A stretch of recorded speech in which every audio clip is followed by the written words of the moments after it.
I thought will readings were supposed to be predictable quiet rooms, polite nods, nothing to do with people like me. But the moment the lawyer opened the final envelope, something in his expression shifted. The air tightened. A dozen decorated officers and a row of restless relatives turned their heads at the same time, like they'd all been waiting for a signal I didn't understand. I sat in the back, still in my Navy nursing uniform, trying not to take up space. I wasn't family. I wasn't even meant to be noticed. Then the lawyer lifted his gaze slow, deliberate, and looked straight at me. "Miss Harper," he said, his voice catching. "Do you know who your biological parents are?" My heart slammed against my ribs. For a second, I honestly thought he was speaking to someone behind me. He wasn't. The entire room was staring at me, and in that moment I knew my life was no longer my own. My name is Emily Harper, and until that moment, I had never felt smaller in my life. The room didn't just go quiet, it tightened around me. Like every breath belonged to someone else. The general's relatives sat in polished rows, diamonds glinting, suit jackets stiff, all of them staring at me with the same expression. "Why her?" I swallowed hard. I don't understand," I said to Mr. Caldwell, the lawyer. He didn't answer right away. Instead, he glanced at the will in his hands as though the ink itself might rearrange and explain everything for him. Behind me, someone scoffed. "She doesn't know her parents? How is that our problem?" Another voice chimed in. "This is ridiculous. She's not even family." Entering the stayed and tinned the messivisions. They robbling that a tinstirred and two intentions present happage. Their words stung, but I had heard worse. Just a nurse.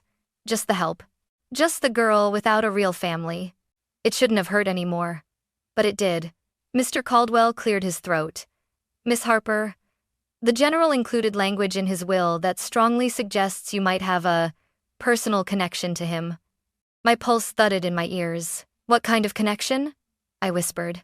He met my eyes, and for a moment, I thought he looked almost sorry. Before he could answer, General Lawson, the general's most vocal nephew, slammed a hand on the table. "This is insane," he barked. She bandaged the man's wounds, brought him pills, mopped sweat off his forehead. "That doesn't make her part of this family." "I never said it did," I said softly. He sneered. "Then why are you even here?" Good question. One I'd been asking myself from the second I walked into this room. The general's attorney had insisted on my presence. "By the general's request," he'd said. Personal request. At the time, I assumed it was a formality, maybe a thank you note or a token gift to acknowledge caregiving. Nothing extraordinary, nothing life-changing. But the way everyone was looking at me now made me feel like I had wandered into the wrong story, someone else's story. Captain Avery, one of the few kind faces in the room, leaned toward me. "Emily," he murmured, "did General Lawson ever say anything unusual to you?" "Anything about family?" I shook my head slowly. "No, he never talked about his family. Ever." Which was true. During lonely nights on the medical floor, the general spoke of wars, regrets, and the soldiers he'd lost, but never once mentioned a wife, a sibling, a child. He was a locked door of a man, and somehow, he'd dragged me into the house behind it. Mr. Caldwell finally exhaled, as though accepting there was no soft way to say what he needed to say. "There is a section in the will," he began, referring to a woman the general believed he had lost decades ago. His words were, "my sister's daughter." The room froze, my stomach twisted. Mr. Caldwell continued. He wrote that he suspected her child might still be alive." A gasp rose from someone in the front row. Another whisper. "No, that's not possible. She disappeared. Don't bring her back into this." "Who is he talking about?" I managed. Mr. Caldwell looked straight into my eyes. "Emily. He believed that child might be you." I felt the floor shift under me. Someone laughed, a sharp, ugly sound. Derek again. "Her? His niece's kid? She has no father, no history, no." My chair scraped as I stood. "I have a history," I said, louder than I meant to. Just not one anyone ever bothered to help me understand. And for the first time in that suffocating room, not one person spoke. Because the truth was no longer a whisper. It had become a fault line, and something inside me knew. The ground was about to break open. I didn't answer Mr. Caldwell. I couldn't. His words had struck something, buried something I'd spent years pretending wasn't there. It rose so fast, so violently. It felt like drowning. Captain Avery touched my elbow gently. "Emily, breathe," I tried. But instead of breath, memories came. Not soft ones. Not warm ones. The kind that scrape on their way up. I was 8 the first time. I realized other kids had things I didn't like. Fathers who came to school recitals, grandparents who visited for Christmas, and photo albums filled with people who shared their eyes. One day, I asked my mother, "Mom, do I have a dad?" She froze right in the middle of folding laundry. A sock slipped from her hand. "Of course you do," she whispered. "Everyone does." "Then where is he?" She stared at the wall behind me, as if the answer were written there. "He's not part of our life, Emily." "Why not?" She swallowed hard. "Because some people don't know how to love without hurting." I didn't understand what that meant. I still don't, but I never forgot the fear in her voice. When I was 11, it happened. The moment that carved a hole in me. It was late afternoon, sunlight slanting through the blinds in long strips of gold.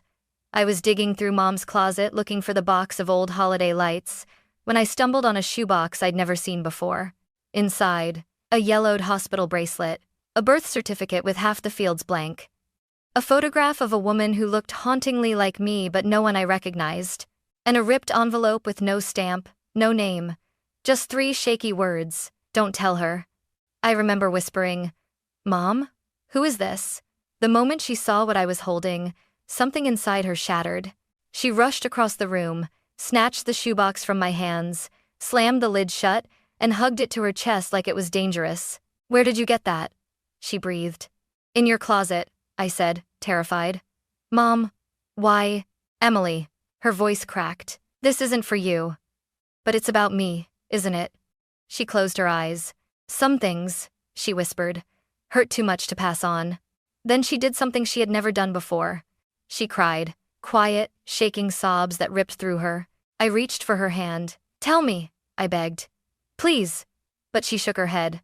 "I am your family," she whispered fiercely. "That's enough." And that was the end of it. She hid the box somewhere else. I never found it again. Not after she died, not after I searched every corner of our apartment until my fingers bled from digging through old cardboard. The conference room came back into focus. Derek's voice sliced through the haze. "She looks like she's about to faint. Maybe she knows she doesn't belong here." I blinked, grounding myself. I wasn't that scared 11-year-old anymore. Mr. Caldwell placed a stack of documents on the table. "The general didn't believe your mother left because she didn't care," he said quietly. "He believed she left because she was running from something." "From what?" I whispered. He hesitated. "From this family." My breath caught. From this family. From these people. Questions I had buried for decades clawed their way up. Who was my father? Who was the woman in the photo? Why did my mother hide? Why did she lie? And, God help me, what did General Lawson know that I didn't? Something inside me shifted. Not fear. Not confusion. Something sharper. A need. A need for the truth. No matter what it cost. Mr. Caldwell didn't speak at first. He simply rested his hand on the stack of documents in front of him, pressing them flat, as if steadying something heavy inside. "Miss Harper," he said quietly. "Before the general passed, he asked me to look into a matter, privately." My stomach tightened. "A matter concerning you." Behind us, Derek let out a laugh, short, sharp, ugly. Of course he did. Old men get confused at the end. He probably thought she looked like someone he used to know. Captain Avery shot him a cold look. "Show some respect." "Oh please," Derek barked. "He barely spoke to us, but suddenly he thinks the nurse's family? Give me a break." I wished desperately that I could walk out of that room. My legs felt like wet sand, but Mr. Caldwell ignored Derek completely. "Emily," he said, sliding the manila folder toward me. "The general believed your mother might have been connected to his own sister, Margaret." I blinked. My mother? Connected to Margaret Lawson Wells? The name felt foreign on my tongue, like a stranger's name. Not my family's. Not mine. Mr. Caldwell nodded. He remembered a young woman who worked at Fort Waverly nearly 3 decades ago. A civilian nurse. Quiet, soft-spoken, but unforgettable. I stared at him. My mother was a nurse, but she never told me she worked on a base. She left suddenly, he said. Without warning. Without forwarding information. That sounds like her, I whispered. Mr. Caldwell opened the folder. My breath stopped. Inside were a faded personnel photo of a woman who looked like my mother, only younger, brighter, a copy of a military base ID with the name Rachel Wells, a handwritten note in neat cursive. Find her. Confirm. And a second image, a photograph of her standing with another woman who shared her features. Who is that? I whispered, pointing at the second woman. That, he said softly, is Margaret, the general's sister. For a moment, the room felt like a sinking ship. Everything tilted. Everything drowned. My mother's last name wasn't Wells, I said quietly. It was Harper. Perhaps, Mr. Caldwell said gently, because she changed it. I shook my head. No, she would have told me. But even as I said it, I saw her face again. The way she snatched the shoebox from my hands. The way she trembled. The way she whispered. Some things hurt too much to pass on. Derek snatched the photo from the table. This proves nothing, he shouted. Women look alike. And even if her mother was some girl who worked with Aunt Margaret, that doesn't make her. Derek. Mr. Caldwell's voice cracked like a whip. Sit down. The room froze. He turned back to me. The general didn't jump to conclusions, he said. He needed confirmation. That's why he made this request. What request? I whispered. He hesitated, only a heartbeat, but enough for me to feel the weight of whatever came next. He asked me to obtain records, he said slowly. Birth records, adoption documents, hospital transfers, anything connected to your mother's disappearance. My heart thrashed in my chest. And what did you find? I asked. He closed the file softly, as though sealing something delicate. Enough, he said, to believe your mother fled this family out of fear, and enough to believe the child she carried. I felt Captain Avery tense beside me. It was Margaret Lawson Wells's grandchild. Mr. Caldwell finished quietly. My voice barely broke the air. And that child was me? Silence swallowed the room. No one laughed, not even Derek, because deep down, even through their denial, their anger, their greed, they recognized something. The general didn't make mistakes. He didn't guess. He didn't hope. He knew. Mr. Caldwell stood. There's more, he said. But it's not kept in this office. He handed me a small brass key. The metal was warm in my palm, as if it had waited years to find me. This, he said, opens a trunk in the general's home. He instructed me to give it to you personally. My hands trembled. What's inside it? I whispered. His expression softened the way people look at someone about to learn something that will change them forever. Answers, he said. And the rest of your story? I stared at the brass key in my hand long after the room emptied. It felt heavier than it should. Like metal wasn't the only thing it carried. Emily, Captain Avery said quietly. You don't have to do this alone. But I did. Because whatever truth waited behind that lock belonged to me. The general's estate sat on a hill outside of town, half hidden behind towering oaks that swayed like old soldiers standing guard. The driveway was long, paved with stones that clicked under my boots as I walked toward the door. I raised my hand to knock. But the door opened before my knuckles touched it. A woman in her late 60s, hair pinned neatly, eyes sharp but warm, stood there. You must be Emily, she said softly. I'm Helen Brooks. I kept house for the general for nearly 30 years. She studied my face as if memorizing it. You look like her, she whispered. My heart skipped. Like who? She didn't answer directly. Instead, she stepped aside. Come in. He wanted you to see something. The house smelled faintly of cedar and old books. Hallways lined with photographs stretched out like corridors of a museum. Images of the general shaking hands with presidents, saluting troops, standing stiffly beside foreign dignitaries. But a different set of photos caught my eye. Children, a woman laughing beside a Christmas tree, a young girl riding a bicycle, dark hair, green eyes. This hallway belonged to Margaret, Mrs. Brooks said quietly. I stopped breathing. Margaret, my grandmother. Mrs. Brooks placed a hand on my shoulder. He left the room at the end for you. The hallway narrowed until it ended at a small wooden door. I pushed it open. The room was nothing like the rest of the estate. No medals, no portraits, no rigid military order, just a single window letting in weak afternoon light, a writing desk, and the cedar trunk. The trunk looked old, older than the house itself. The brass lock was scratched, polished in places where hands had touched it again and again, as if it had been opened many times, or waited too long for the right hands. Mrs. Brooks stood at the threshold, not entering. "He came here almost every night near the end," she whispered. "Sometimes he just sat on the floor beside that trunk, holding things he never spoke about." "What things?" I asked. She shook her head. "He only ever said one sentence about you. When she's ready, she'll understand." My fingers tightened around the key. Ready. I wasn't ready, but I had to be.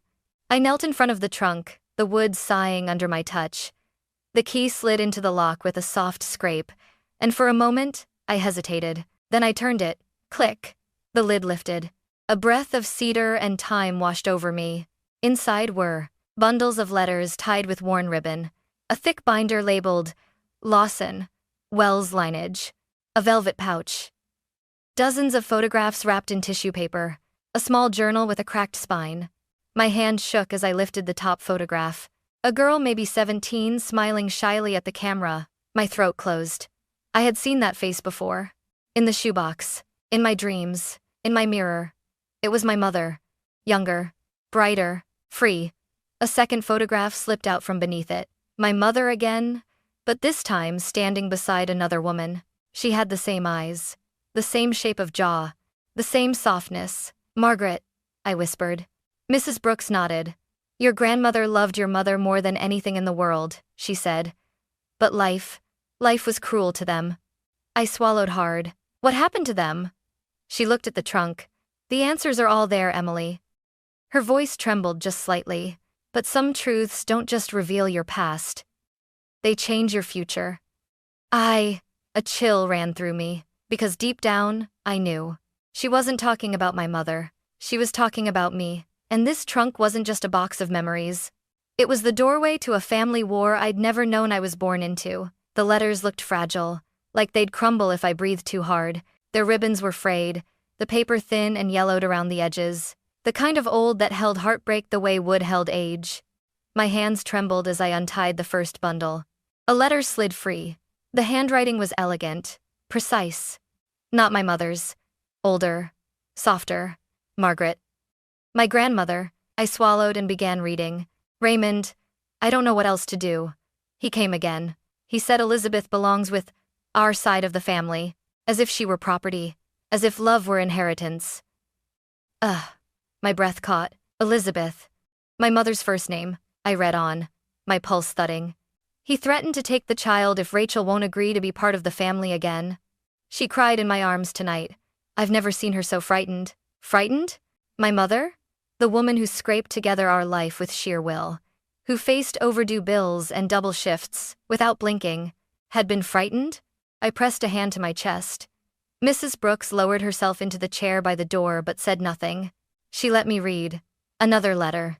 "We're leaving tonight. I know you'll be angry, Raymond. But staying is no longer safe.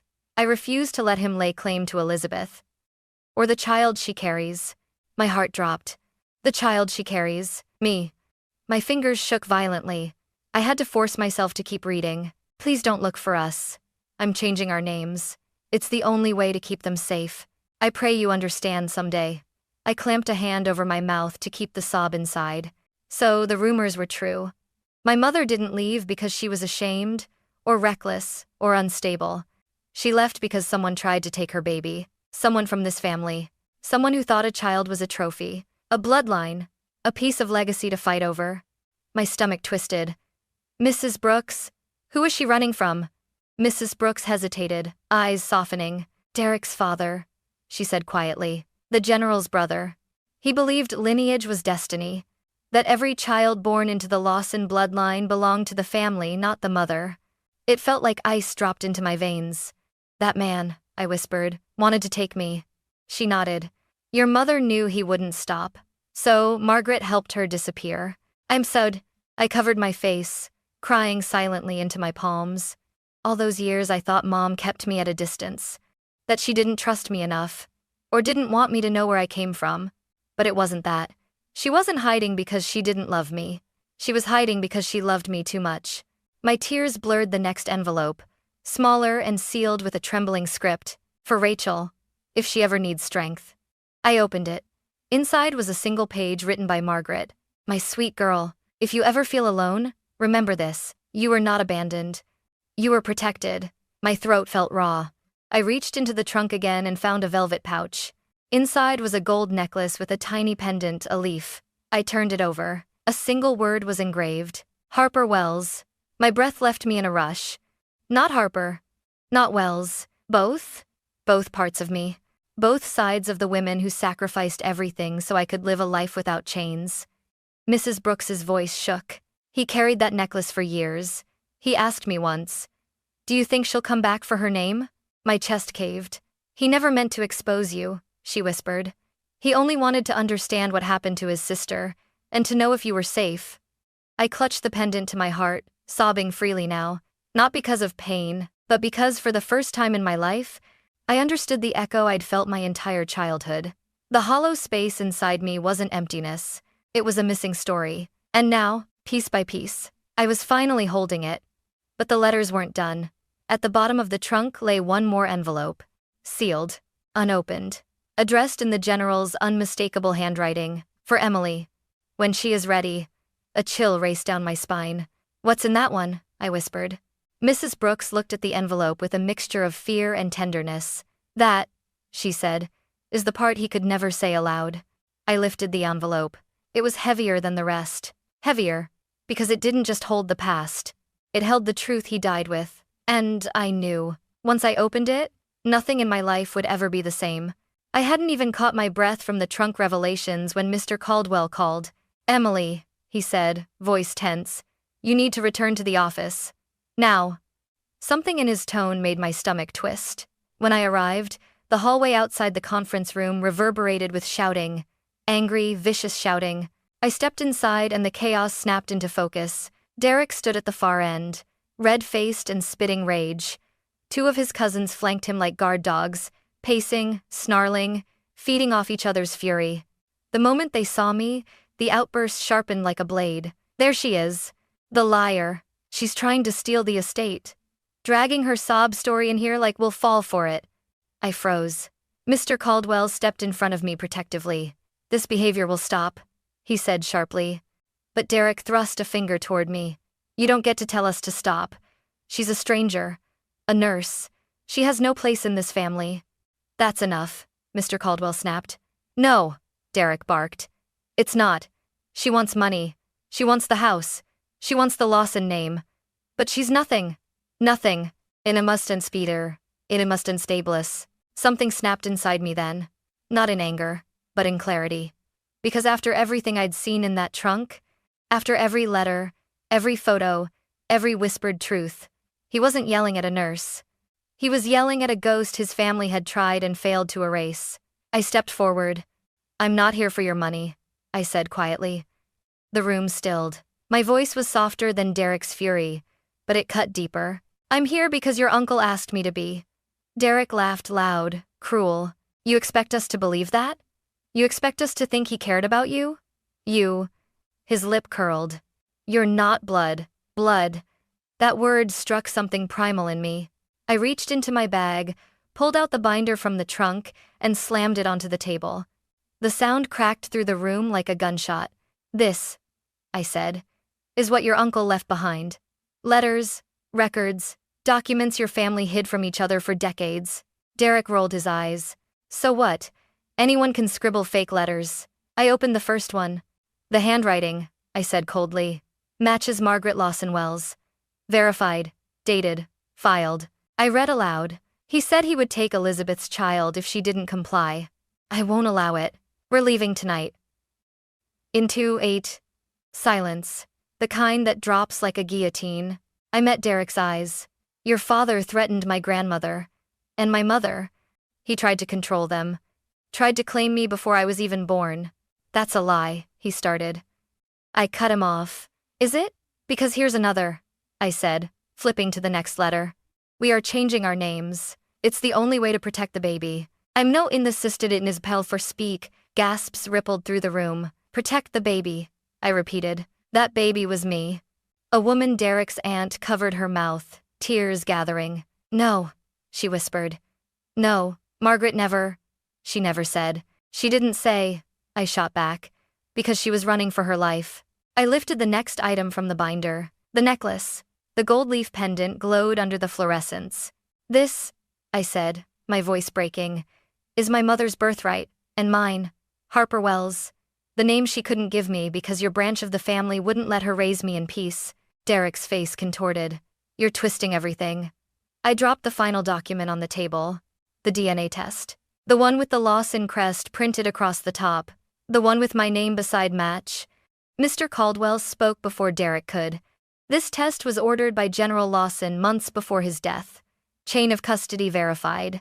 Medical examiner certified. It proves, without question, that Emily Harper is biologically connected to the Lawson bloodline. A collective inhale swept the room. Mr. Caldwell wasn't finished. And per the General's explicit instructions, she is to be recognized as a rightful heir. Derek staggered back like he'd been struck. No, he croaked. No, she can't. This isn't. This, I said, stepping forward, is the truth. My voice trembled, not from fear but from the raw weight of everything behind me. You call me just a nurse. But I was the one who sat with him when he was scared. I was the one who held his hand during the bad nights. I was the one who listened when he couldn't sleep, as he's has come to know apted. Tears blurred my vision. You weren't there. Not once. Someone in the back sobbed quietly. I pointed to the documents. To him, these weren't secrets. They were regrets. He wanted to make things right. He wanted to find the granddaughter he lost. And he did. I pressed a hand to my chest. He found me. Derek's voice cracked. That doesn't make you family. I looked at him, really looked at him. You think family is about last names and bloodlines? Then explain why the only person who treated your uncle like a human being at the end of his life was a woman you claim doesn't belong. The room broke. No shouting, no arguing. Just silence. Raw, heavy. Finally, Derek's aunt whispered, "He loved you, didn't he?" I nodded through tears. In the only way he knew how. Her shoulders crumpled as the truth sank in. Mr. Caldwell closed the binder gently. The estate, he announced formally, belongs to Miss Harper. Contesting it will fail. The General made sure of that. One by one, the relatives left, some stunned, some trembling, some ashamed. When the door finally clicked shut, I sank into a chair, exhausted, hollow, but free. Mr. Caldwell sat across from me, sighing deeply. You handled that with more grace, he murmured, than most people could ever manage. I don't feel graceful, I whispered. He smiled sadly. No, you feel the truth. And truth hurts before it heals. I touched the pendant around my neck. For the first time, the name on the back didn't feel like a mystery. It felt like mine. When the last relative stormed out, the office felt eerily quiet. Too quiet. After the storm of shouting that had filled it minutes earlier, I sank into the leather chair, the adrenaline draining from my body so quickly it left me trembling. My hands were still wrapped around the pendant at my neck as if it were the only thing anchoring me to the earth. Mr. Caldwell sat across from me, rubbing his temples. You know, he said softly, the General once told me he was afraid of dying with regrets. I think finding you eased some of that. I didn't answer at first. My voice felt buried under everything. Grief, relief, anger, exhaustion. Finally, I whispered, what am I supposed to do with all of this? He gestured to the stack of inheritance documents on the table. That depends, he said, on what you believe a Lawson legacy should be. I laughed under my breath. It came out shaky. A legacy, I repeated. I don't even know what that means in my life. My entire existence had been built from survival, not inheritance. I grew up counting coins on grocery store conveyor belts, not stock portfolios. My mother worked 2 jobs to keep us alive. I'd patched my life together the best I could. School loans, night shifts, secondhand clothes, cheap apartments, and now, this, a mansion, documents, money I never asked for, a family tree that looked like it belonged to someone else. I stared at my hands. What would he have wanted?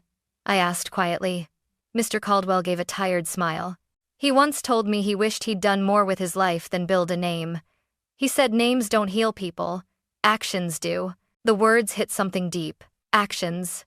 The ones I'd watched my mother take, quiet sacrifices no one ever applauded. The ones Margaret took running to keep her daughter and granddaughter safe. The ones the General took trying to find us again. even when time was running out. I stood, my mind shifting, clicking into place like a lock turning. "Can I see the house again?" I asked. "Of course," Mr. Caldwell said. The estate looked different this time. Not bigger, not grander, just full of ghosts and possibility. I walked through the foyer, the polished floors reflecting soft afternoon light, through the parlor where family portraits used to hang, through the dining room where no one seemed to eat in years. But when I reached the memory room, the one with the cedar trunk, my breath caught. I knelt beside the trunk one last time and pressed my hand against the lid. "Thank you," I whispered to the silence. Not just to him, to all of them. To the women who didn't survive long enough to see me reclaim what they lost. Standing again, I walked through every room slowly, letting instinct guide me. The parlor wasn't meant for parties. It could become a counseling room. The dining room could be a waiting area for families who couldn't afford healthcare. The ballroom, echoing, vast, could become a therapy center for injured veterans. Rooms built for prestige could be rebuilt for purpose. And for the first time since the will reading, my lungs expanded with something that felt like clarity. Maybe even hope. Behind me, Mrs. Brooks stepped quietly into the doorway. "You look like you've made a decision," she said. I nodded. "This house was never meant to be a trophy," I said softly. "It wants to be alive again." Her eyes warmed. "Then let's bring it back to life." And just like that, the choice was made. Not to inherit a mansion, not to claim a name, not to hold on to the past, but to turn a legacy of fear, running, and silence into something louder, something kinder, something that would outlive me. The Lawson estate would become a place of healing, for others, and for me. 3 months later, the mansion didn't look like a mansion anymore. It felt alive. The walls echoed, not with formal laughter or old family pride, but with real voices, real footsteps, real people who needed help. On opening day of the Harper Wells Community Center, a small line had already formed outside by sunrise. Older veterans with stiff shoulders, mothers holding sick children, seniors leaning on canes, families who carried more worry than money. Exactly the people I always felt most connected to. I stood in the foyer, the same one that once smelled like expensive polish and silence, now filled with warm light, fresh paint, and soft chatter. Mrs. Brooks wiped a tear discreetly. "He would have loved this, you know," she whispered. I touched the pendant at my neck. "I hope so." The first patient was an elderly man who shuffled inside, hat in hand. "My wife loved General Lawson," he said, giving me a small smile. "Said he was a hard man, but a good one. She would have been amazed to see his house turned into this." I swallowed the lump in my throat. "Thank you," I said. Then came a young mother with a toddler coughing so hard it shook his tiny shoulders. "Ma'am, I don't have insurance," she stammered. I knelt beside the boy, brushing his hair gently. "You're here now," I said. "We'll take care of him. That's what this place is for." Her eyes filled with tears. One by one, the rooms filled. Exam rooms, counseling offices, the therapy center in the old ballroom, laughter, tears, gratitude, all of it weaving life into the house again. A house built on a fractured legacy was finally being used to heal fractures. It was late afternoon when Mrs. Brooks approached me again. "There's someone here to see you," she said carefully. "I think you might want to speak with him." I nodded, wiping my hands, and walked toward the foyer. I froze halfway down the hall. It was Derek. He wasn't shouting. He wasn't sneering. He wasn't even standing tall. He looked smaller, like the anger had drained out of him and left something vulnerable behind. He clutched his hat awkwardly in both hands. "Emily," he said quietly.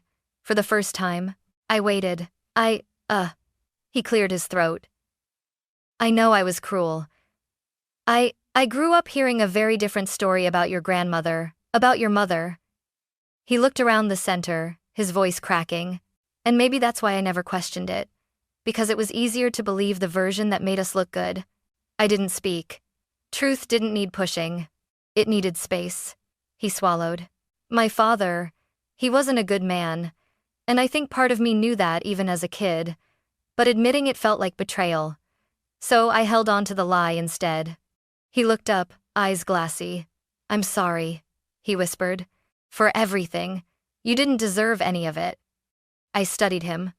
The man who had screamed at me, called me nothing, tried to erase me, standing here now, asking forgiveness, not as a rival, but as a wounded fragment of a broken family. Thank you for saying that, I said softly. He exhaled shakily, nodding. This place, it's good. Really good. He would have been proud. My throat tightened. Do you want a tour? I asked. He looked surprised, then relieved.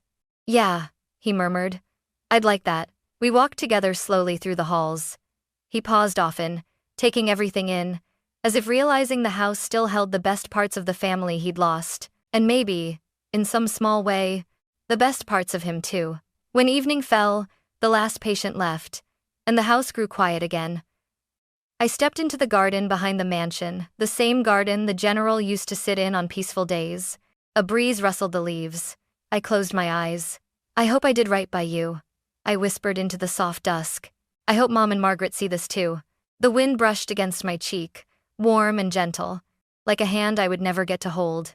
For the first time in my life, my story didn't feel like a question without an answer. It felt like a beginning, a name reclaimed, a legacy rewritten, a family healed in the only way that mattered, not through blood, through choice, through kindness, through the courage to turn pain into purpose.